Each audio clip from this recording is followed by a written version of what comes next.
welcome back to The Clique, a platform to educate and inspire you to get out of your own way and create a business that you love and live life entirely on your terms. Now, today's topic is something that I've been recently asked about by a client. And to be honest, it's not something that I particularly struggle with, but I know that lots of people do when they're just starting out in business. And that is perfectionism. Perfectionism isn't necessarily something that I've found that I've struggled with. I'm very much a jump right in and just pray that it works kind of girl. And I'm very much of the opinion that we should just start before we're ready and just learn as we go.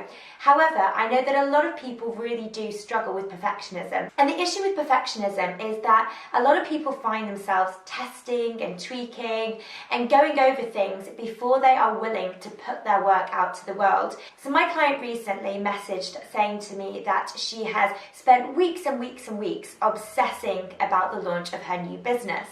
So much so that she finds herself going over the same things over and over again, and she's finding it really, really frustrating because she wants to launch her business, she wants to put it out to the world, but her perfectionism is holding her back. As much as it is a great thing to want to put out your best work and, only put out stuff that is absolutely amazing, perfectionism is going to kill your dreams.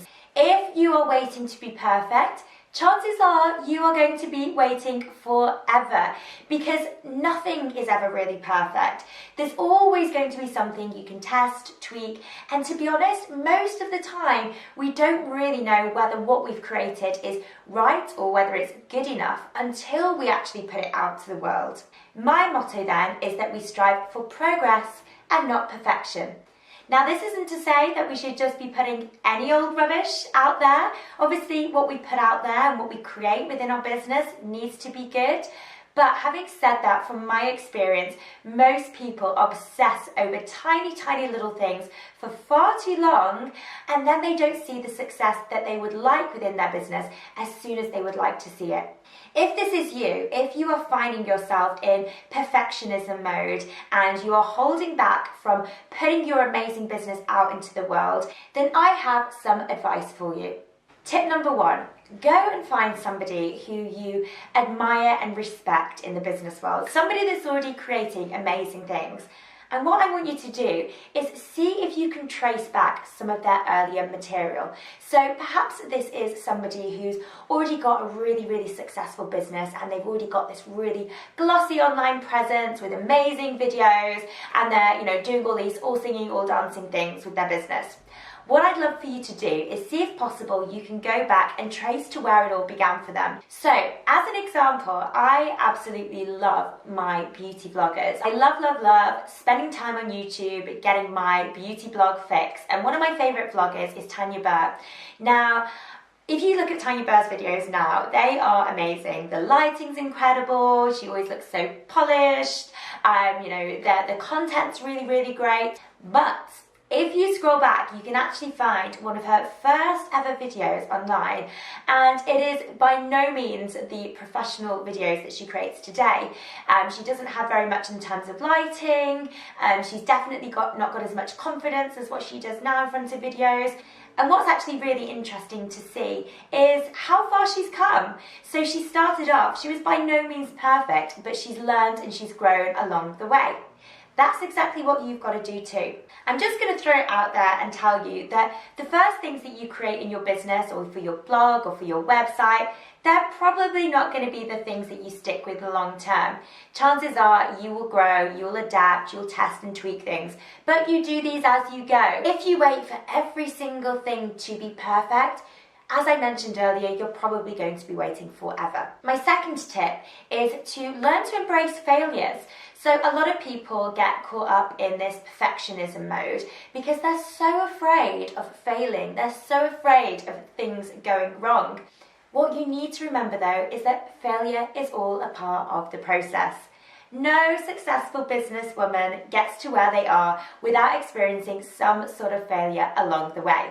In fact, what you want to be doing is looking to fail sooner rather than later, because the sooner you fail in business, the sooner you experience some little hiccup, the sooner you're able to learn how to pick yourself back up again, and the sooner you develop that tenacity that you need to be a success in business. Stop playing up failure to be something bigger than what it needs to be. It's all just part of the process, so you're just going to have to learn to suck it up because it's going to happen to you at some point. My third tip for dealing with perfectionism is to remember that your eye is probably far more critical than your audience's eye. Often we're really hard on ourselves when it comes to our own work and our own businesses, and we can get over analytical with all the nitty-gritty details that chances are our audience probably don't even notice. We are often our own worst enemies when it comes to critiquing our work. And also you've got to remember, if you've been looking at something for months and months on end, you're just going to find more and more things wrong with it. Sometimes our work needs a fresh pair of eyes and a new perspective so that new pair of eyes can tell us just how amazing our work is and that we don't need to be tweaking with it anymore. My next piece of advice for getting out of perfectionism mode is to set yourself deadlines. So if you don't set yourself a deadline for something and you know that you're a perfectionist, something that should probably only take you 1 month could end up taking you 6 months. It's good to know when your cutoff time is. So give yourself a specific date and tell yourself that by that date, whatever you're working on needs to be done. When you get to that date, you then need to be strict with yourself. If not, you will find that you just keep putting things off and the world will never get to see that amazing work that you've been working on. Now, just to finish this video, I want to share with you a quote from one of my favourite authors, who is Elizabeth Gilbert. And she says in her book, Big Magic, perfectionism is fear in high-heeled shoes. And basically what she means by this is perfectionism is just basically a glamorous way of saying we are scared about something. So if you are finding yourself in perfectionism mode, ask yourself if that is actually masking some sort of hidden fear, because chances are it probably is. Ask yourself, are you being a perfectionist, or is this just a case of being a little bit scared to put your business out there to the world? My guess is it's probably the latter. Now, if you do think that it's actually fear rather than perfectionism that's holding you back, then don't forget to check out my Face Your Fears So You Can Crush It in Business video series, which you can find on this YouTube channel. On a final note, if you have got something amazing, some amazing business idea or some amazing knowledge that you know the world needs to hear, you are doing yourself and your audience a huge disservice if you don't share it with them. So you need to get out of this perfectionism mode and get your work out there. I promise you, once you do, you will wish that you had done it sooner. Thanks for watching, ladies, and looking forward to catching up with you again soon.